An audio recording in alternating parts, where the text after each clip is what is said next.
Phrases with the verb to go or to walk in German. To go or to walk is called in German gehen. I am going to the laboratory is in German ich gehe ins Labor. The doctor is going to the patient's room. It's in German der Arzt geht ins Patientenzimmer. She is going to the hospital.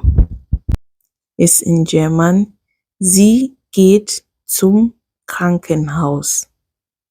He goes to the hospital, for example, for a checkup. Ist in German geht ins Krankenhaus. We are going to the canteen.